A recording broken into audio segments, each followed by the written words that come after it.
Funding for the production of Folks is provided in part by the Friends of LPB.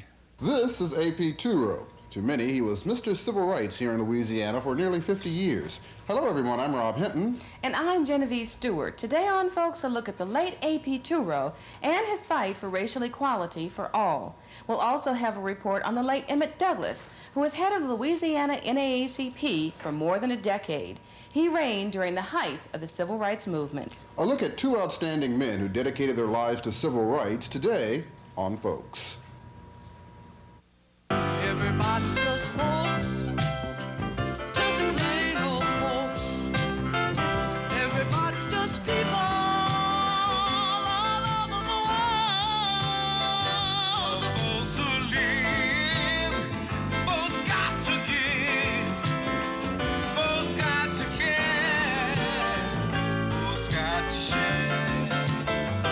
Our world is small, so very small.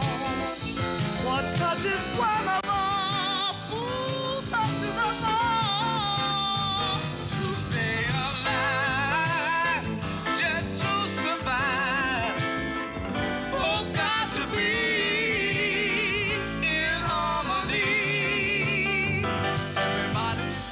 Everybody just folks, just plain old folks, just plain old folks. Everybody's just folks, everybody just folks, just plain old folks, just plain old folks. Everybody's just folks.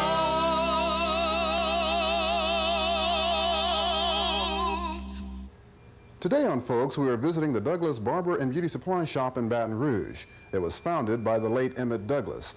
Now, Douglas was a lot more than a businessman. He was a very outspoken leader of the NAACP here in Louisiana. He worked long and hard for racial equality. Now, later on in the program, Genevieve will have a report on Douglas and his contributions to Louisiana's black community. But first, a look at another man who dedicated more than 50 years of his life to the cause of civil rights, and that's A.P. Tureaud. A native New Orleanian, A.P. Tureaud was a nationally prominent civil rights attorney. He earned his law degree from Howard University in Washington, D.C. in 1925. Tureaud returned to Louisiana in 1927 and was admitted to the Louisiana Bar. His name was synonymous with numerous civil rights activities. He was a member of the NAACP chapter in New Orleans and was appointed to the Legal Defense Fund. Dr. Barbara Worthy, a professor at Southern University, New Orleans, did her dissertation on Tureaud. What can you tell us about the early period of Tureaud's life, particularly that period up until the time he entered law school? He was age 15. He left New Orleans and went to Chicago. And it was around the time of the Great Migration when a large number of blacks were flocking from the southern cities to the north in hopes of economic opportunity. Because when he finished school in New Orleans, grade 1 through 8, there was very little opportunity for black youth. So he decided to leave and go to Chicago. And he and a friend of his were persuaded by a labor recruiter who came south to secure what he learned much later was strike breakers to work in the Chicago rail yards. So in 1915, he left. Went to Chicago, stayed there for maybe a year. The next year he went to New York, where a brother and an uncle was living. Stayed there, and between living in Chicago and New York, he decided to go to law school. For nearly 50 years, Tureaud's name was synonymous with civil rights here in Louisiana. What do you think sparked his interest in civil rights? I think his having lived in Chicago, lived in New York, and he was there at a time when blacks had gone to World War I and had come back determined not to keep being oppressed and discriminated against. And they had filed suits against restaurants and hotels, etc., that barred our entrance. And I think that his living in those cities at the time convinced him that opportunity could be acquired if someone would offer the leadership. You know, I think that he felt that progress could be made in the area of civil rights if there was someone there to do the background, to do the pushing, to file the suits. And I think that he was very much determined to be that person, and he was that person. He spent his whole life filing suits, appearing in courts, and doing whatever was necessary to see that the legal system that discriminated against blacks, he also felt could be used to right the wrongs against blacks. One of his dearest friends and colleagues was Thurgood Marshall. What can you tell us about their relationship? It really began in 1941. In 1936, the NAACP received its perhaps first success in a teacher's salary equalization suit in Maryland. And black teachers in Orleans Parish were aware of this success. And of course, once the NAACP had success in Maryland, they moved to Virginia. So black teachers in Orleans Parish felt that if their suit was to be successful, because many of them had begun to talk about filing a suit to equalize salaries, that they were going to have to do this under the auspices of the NAACP. And naturally then, with Thurgood Marshall having taken over Charles Houston's position, which was the special counsel of the NAACP, then naturally the contact was made with Thurgood Marshall. So Marshall came to New Orleans in 1939, and they talked about the suit, and he laid the groundwork as to what to do, find the plaintiff, secure a committee, and then he mentioned that he wanted Tureaud, A.P. Tureaud, to be the local lawyer in the case. So from then on, let's say from 1941 on, it was Tureaud, Marshall in New Orleans, handling all of the suits that were filed under the auspices of the NAACP. Tureaud also initiated some 30 lawsuits to desegregate Louisiana public schools. One of his most famous cases was Bush versus the Orleans Parish Board of Education. Tureaud filed Oliver Bush versus Orleans Parish School Board, which asked that the schools be completely integrated. And the suit was filed originally in 1952. Along with the Bush suit, the NAACP filed suit in other strategic points around the country. For instance, South Carolina, Clarendon County, South Carolina. And in each of the suits, they were asking that black children be allowed entrance into the existing public schools. And by consent, the NAACP in New Orleans decided that they would not push the Bush suit until the Supreme Court had rendered its decision on those cases. And we know in May 1954, the Supreme Court said what? Separate schools are inherently unequal. And Tureaud then reactivated the Bush suit. For 10 years, it was suit after suit after suit filed. In fact, there were 24 cases where the Orleans Parish School Board, either versus Bush or vice versa, were in the district courts. However, what made the legal struggle, I guess, so prolonged and maybe so bitter was the fact that J. Skelly Wright, who was the federal judge to which the Orleans Parish School Board case was assigned, was determined not to use subterfuge and delaying tactics, but to see that the school board carried out the Supreme Court's mandate. Another lawsuit initiated by Tureaud led to the integration of LSU. The law school is open to blacks. the graduate school was open to blacks.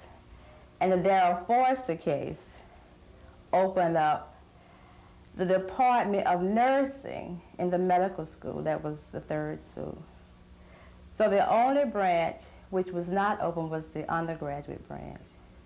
So around 1953, then to get someone in the law school, which as I mentioned had been open but no one had attended, and to also get blacks into the undergraduate school, he filed a suit in which his son was the plaintiff, A.P. Tureaud Jr. LSU had a combined arts and science course where a young man could enroll and after a 6-year period receive both the law degree and a degree, a bachelor's degree in the junior division. And that suit was successful after several court appearances, however. And Tureaud entered, but his entrance was conditional. And when the Fifth Circuit Court of Appeals ruled that the district court had erred in not convening 3 judges to hear the case, then the school asked Tureaud to withdraw, which he did. And he came and finished. He came to New Orleans and he finished Xavier, so he did not return. So the first black then to enter LSU's law school and graduate was Ernest A. Mario. Tureaud also initiated lawsuits to desegregate public facilities in Louisiana.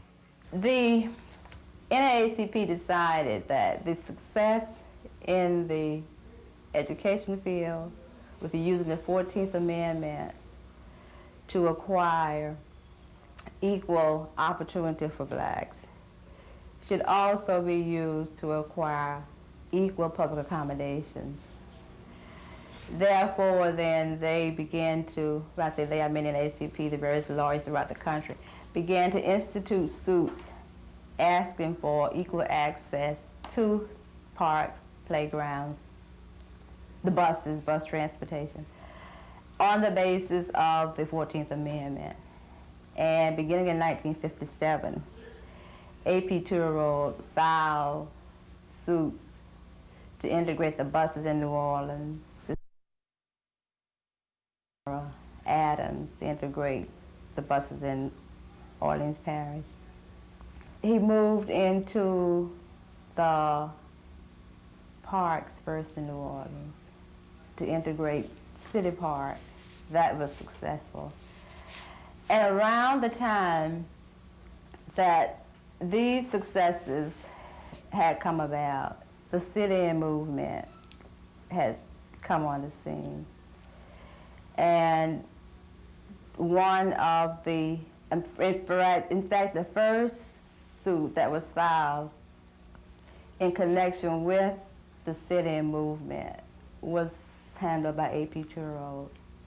16 students from Southern University in Baton Rouge sat in at 2 drugstores and the lunch counter at the Greyhound bus station.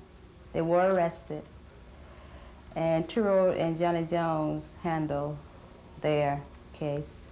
They were found guilty and fined, and Tureaud decided to appeal the case to the next step, which was the Louisiana Supreme Court. The Louisiana Supreme Court upheld the lower court, and naturally Tureaud decided to take it to the United States Supreme Court.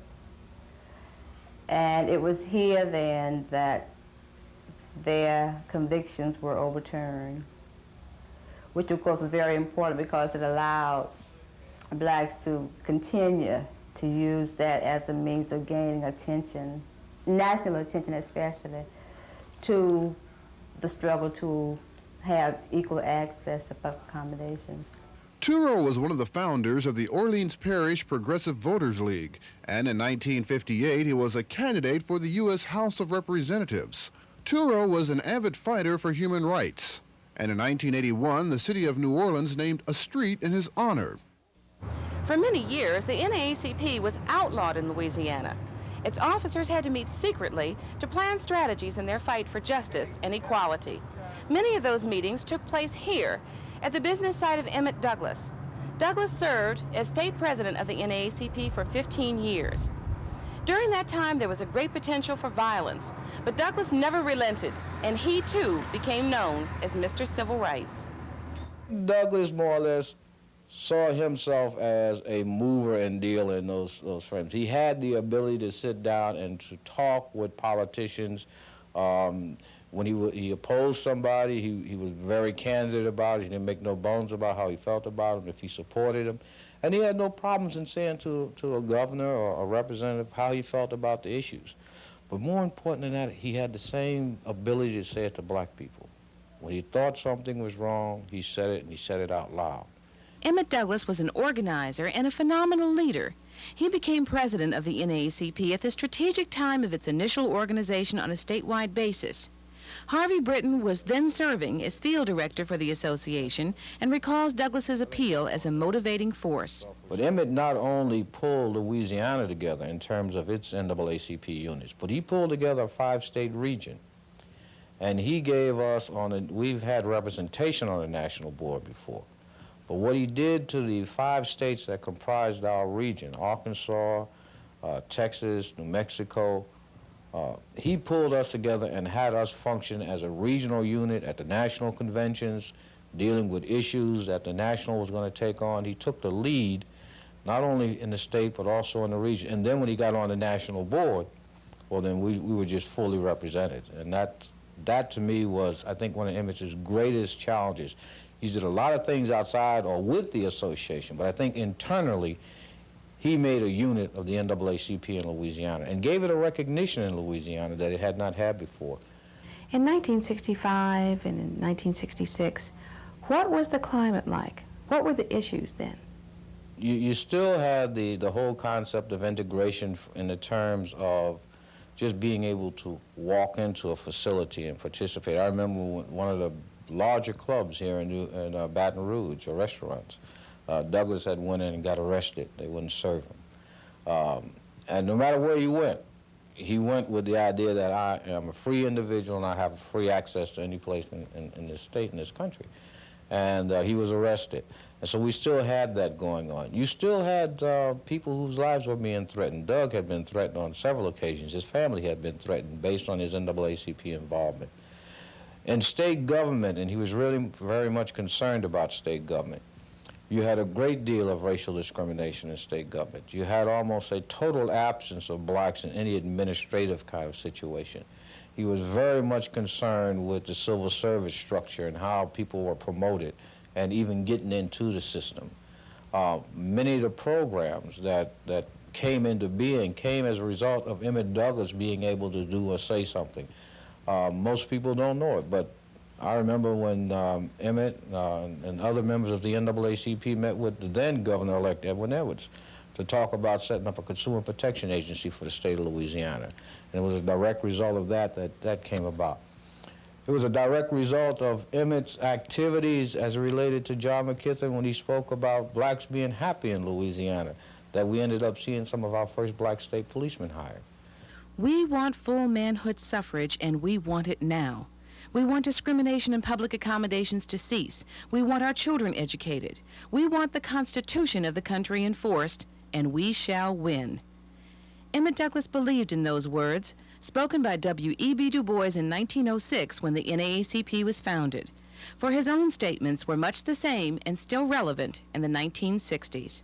I want the record to be set straight that the NAACP will use all of its resources to keep black organizations, political organizations, in power and keep white people in this state from attempting to dilute that power.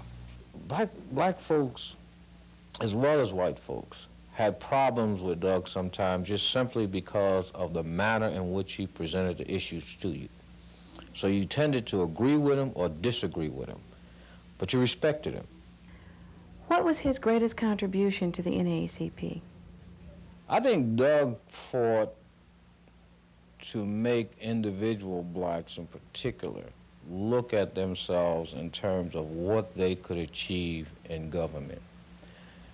He saw, at that time, he saw government as being the place by which blacks were going to eventually be able to bring about change, state government. He was also concerned about the black in private enterprise. A lot of the young people who came to work for Emmitt were just high school graduates at the time, and he trained them and encouraged them to go into their own businesses, and a lot of young people did that. I think his thing was the recognition of the individual talent of a person if given the opportunity to express it on the one hand. But on the other hand, he was very, very much concerned about how we participated in the political system and being realistic about it. You know, Doug used to tell me all the time, he said, Mr. Britton, he said, we ask for things that are not conceivable. He said, not because we shouldn't have them, he said, but they're just not reasonable at this time. And we need to know what our limitations are and how far to go. Baton Rouge dentist Dr. Dupuy Anderson was also a dauntless leader in the NAACP. He and Douglas were friends for 35 years. I think Emmitt Douglas left us with a challenge to continue the fight for equality and justice, because he was very brave in challenging the issues at that time. Courageous Douglas was, as the incident in Leesville, Louisiana demonstrated. We sometimes objected to some of the stands that he took. For instance, the time he went to Leesville. It was pretty rough up in that area. And he accepted the challenge to go up there. I think the most serious in terms of physical confrontation occurred in Leesville when some 18 of us were arrested while attempting to look at the housing situation in that community as related to military personnel. Local blacks, sheriffs, and members of the ministry had come to Douglas, asked him not to come to Leesville. He was told not to come. He was threatened if he did come. We, in fact, did go to Leesville, could not find a place to meet, could not find, were told we could not come on the military installation. And it was only as a result of the Masons that we had a place to meet. We met on they had some property in front of the temple, and we put up a tent. And within 4 hours of the tent being raised, we were promptly arrested and spent the night in jail. They were going to keep us there until Monday morning. Doug went down and saw the governor at the time of Hinton, and there was some exchange of communications between the city, and then finally McKithen said, excuse me, well, if they're not out, then I'm going to come in there and lock up everybody. And so he got us out of that situation. I think that was probably one of the most difficult, because when we went back, we set up a meeting to go back the following week for a rally. And we had gotten phone calls from people from all over the country. And one woman called, I remember, out of New Jersey, who told us about the deputies who had been deputized out there, and everybody had been given weapons and so forth. And Leesville on that day became literally an armed camp. His abiding concern for the poor and blacks and disadvantaged people, but also I remember his never-ending desire to resolve differences between people in a peaceful manner. Douglas did help the poor and disadvantaged. He received numerous awards for his work in the community for his unselfish personal contributions. That's the other part of Emmitt Douglas that he pointed out. You know, he'd made it, and he had the time to devote to seeing that others who had ambitions, others who had goals, others who were otherwise deprived had an opportunity to make it, and he strove very hard to do that. He established a very big business in Baton Rouge. He looked out for the underprivileged by employing them. He brought them in various types of work that he had grocery business, the beauty business. He hired salesmen. He hired young ladies to work for him. And I think he left Baton Rouge a rich heritage. What was Emmitt Douglas's weakness as a man? He was headstrong, stubborn. Once he made up his mind to do something, it was difficult sometimes to restrain him. And when I say restrain him, not necessarily because what he was doing was right or wrong, but because there were times when you wanted to be in some kind of step, and Doug wasn't going to wait for you. You know, once the issues were defined and he was ready to move and the research done, then it was time to go. And if you weren't ready to go when he stepped out there, then you were left. I might have disagreed in some methods, but the cause, I never disagreed with him because we were in the fight together. Can his shoes be filled? No, I don't think that you're going to find people who are going to be knocking down the barriers, because those types of barriers aren't here. So from that standpoint, you can say Emmitt Douglas was a very successful man, not only in terms of what he did as an individual, but what he led the NAACP in doing in Louisiana. Emmitt Douglas died of a heart attack in March 1981. Dr. Anderson shared part of the eulogy with us as he remembers his friend and fellow civil rights soldier. You know, Emmitt kept you always laughing. I think, and I know, he was very ambitious, alert, and bold. He was courageous, compassionate, efficient, and dedicated. He was very dapper, hilarious, and hospitable. Intelligent, just, and a king-size heart. Lively and laughable. A mediator of justice, equality, peace, and love. He was neat, natural, and objective orator. He left this with us, and I think it's a pretty hard road to travel. He had a big heart, and he loved the people. That's our program for this week. Thanks for watching. Next time on, folks, a look at some of Louisiana's outstanding black chefs and restaurants. Until that time, so long.